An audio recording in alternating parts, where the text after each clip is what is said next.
A very good evening and welcome back, ladies and gentlemen. Thank you very much for your great support. Now, fellow Kenyans, I'm at home and we are burying tomorrow. Tomorrow is the burial day.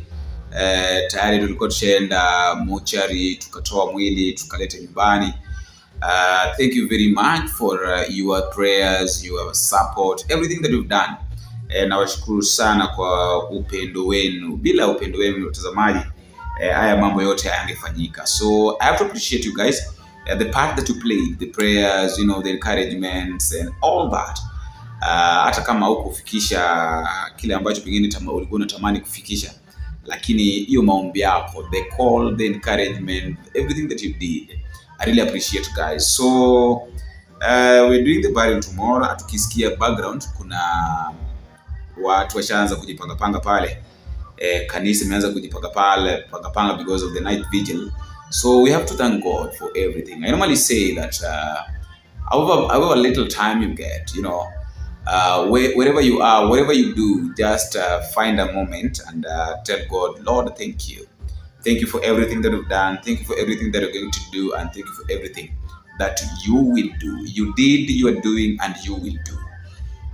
Because you are the Lord of yesterday, today, and forever. So, fellow Kenyans, as we get into this discussion, I've got two things to say.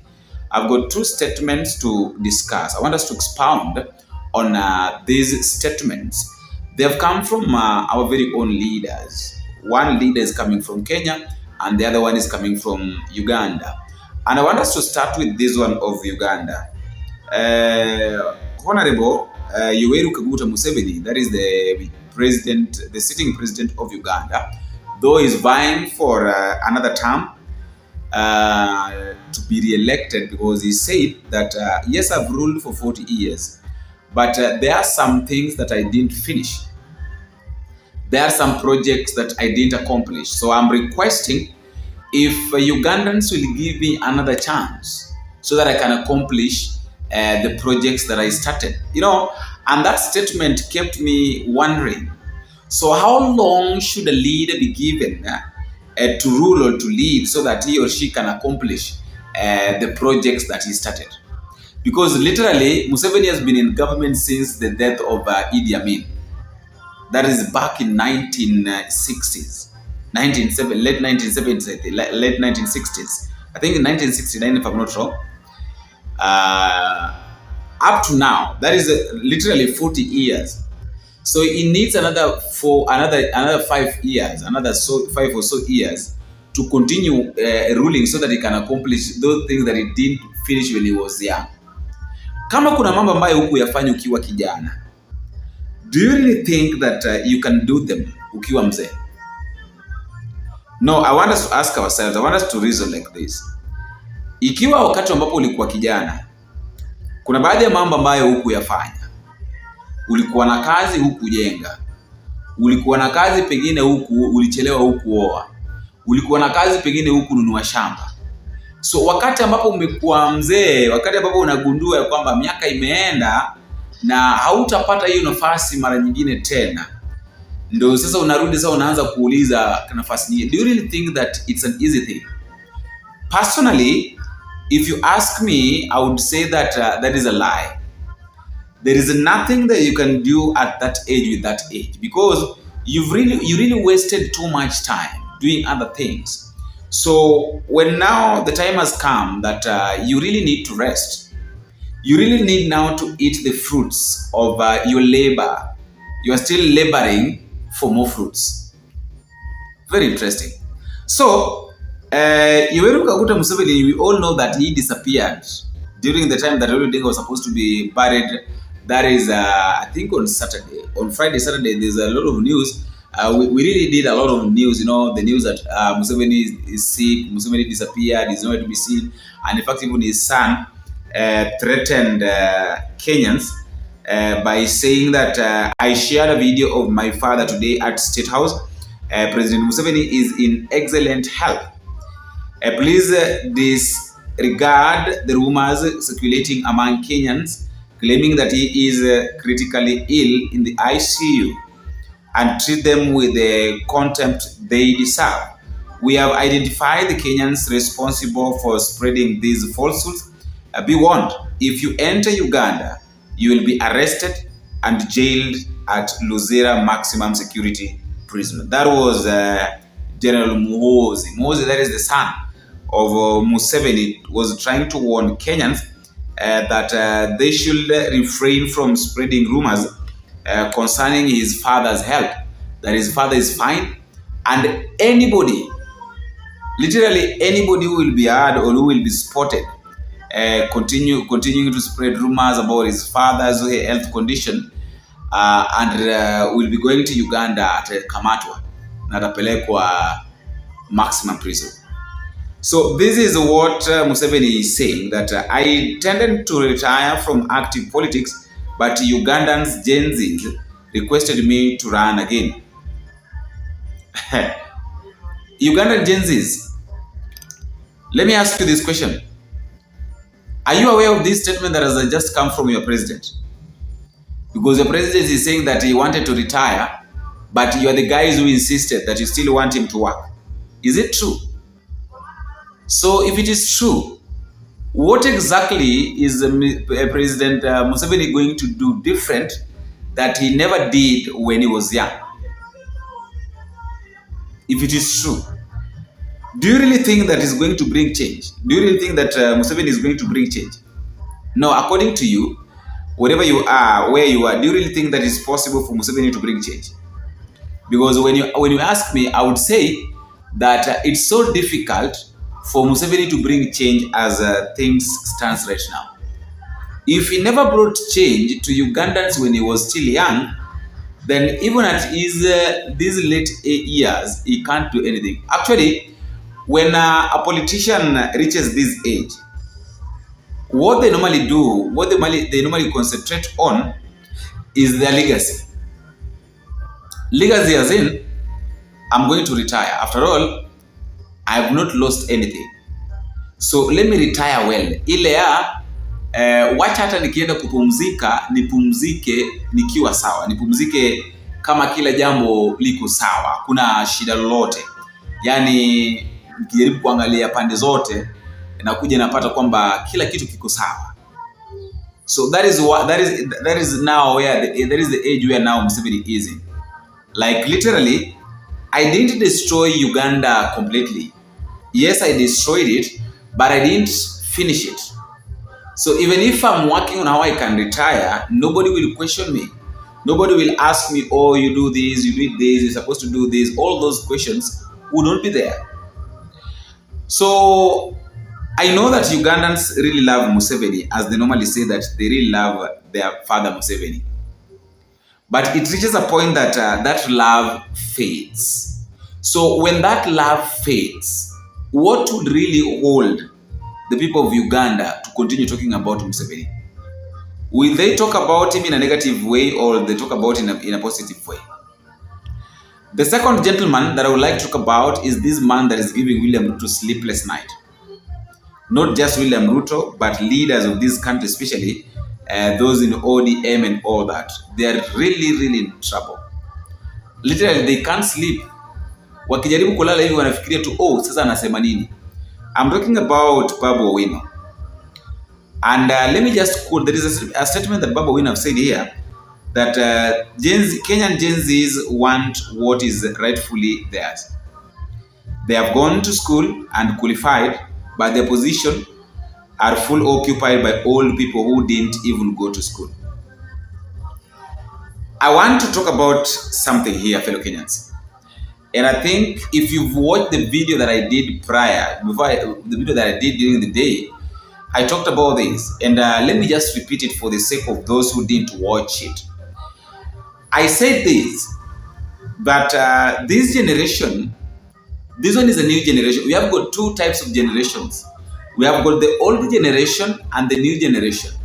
The old generation is the generation we have got people like Francis Atwoli, people like, let me just mention Rigathi Gachagua, people like Orengo, Anyang' Nyong'o, all those people, and even William Ruto. So that is the old generation. And then now we have the new generation. We have got Babu, Edwin Sifuna, Caleb Amisi, Wamuchomba. You see, So what is happening right now is that you can't take the ideas of the old generation and want to implement them on the new generation. They will deny it.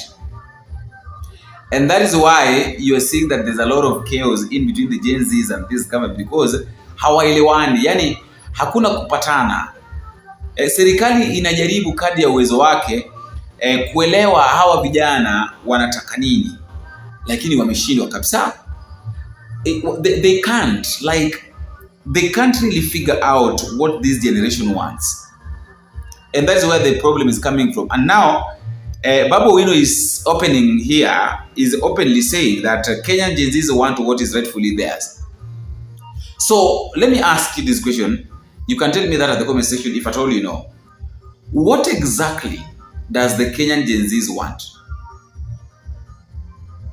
I repeat, what are the exact things that the Kenyan Gen Zs wants? Governance, job opportunities, freedom, what else? When we try to talk about, we are trying to look at this in the job perspective, you'll come to realize that there are a lot of young men. There are majority of young men have got no jobs. They are jobless, and that is why unapata kwamba if at all anything comes up, as long as it's something that this generation feels like it can put food on their table, they'll grab it. They'll grab it because the government is insisting that there are no jobs. Yet the job that they're supposed to do are being held by the old folks. People who are tired, people who are old, but they cannot accept to go on retire because they feel like these positions, we are the people that are supposed to serve here. With the people that are supposed, these positions belongs to us. You see? So until when will we continue with such scenarios or such mindsets that a new generation cannot try and do what is right, that we the old people, lazima sisi ndio tukue kwa ofisi, sisi ndio lazima tukue ma HR, we control everything. And that is why these people are complaining that kuajiri Gen Z ni shida. Of course, employing a Gen Z is a problem. Why? Because a Gen Z will know his rights. They know their rights. And in fact, kama kuna kitu ambacho huwezi ukaambia Gen Z in a corporate world or company is that I extend. Aki-extend, atakuuliza hiyo niki-extend how much? They are very good timekeepers. They really know what to do, and they really know when and how to do it. That is why it's becoming so difficult for the old folks to understand these Gen Zs. Of course, it's not an easy job. It's not an easy thing to understand this generation. But if someone just takes his time, pole pole tu bila haraka, alafu ajiulize ya kwamba yes, now I have this generation. And you know what is funny is that I've sensed that 99.9% of Kenyan homestays or families wako na Gen Zs. 99.9% they have good Gen Zs. So tell me, how would you convince this Gen Z that what you are doing to him or her is right? Yet they are knowledgeable, they are educated, they know what is right, they know what is wrong. You can't mislead them. You can't. You can't tell me that you can mislead Gen Zs. Auongo. Huwezi kabisa kabisa. You can't. You see? You really can't mislead the Gen Zs because they'll tell you that we know our rights. Tunajua haki yetu. Na haki yetu ni 1, 2, 3. Na hatuwezi tukapitisha hapo. So fellow Kenyans, before I give you a chance at the comment section, And listen to what William Ruto is saying. That rais alisign hii sheria ilikuweko, hii sheria ilikuweko, amendment ilianza 2024. Amendment ilifanywa na bunge. Niliamka on Wednesday kwa sababu hiyo ndio ilikuwa kazi yangu siku hiyo. Bahati mbaya tulipoteza ndugu yetu Raila siku hiyo. I was on duty like any other citizens. Hakuna kitu ya kuficha. So Mr. President, let me ask you this question. You are on duty, we accept.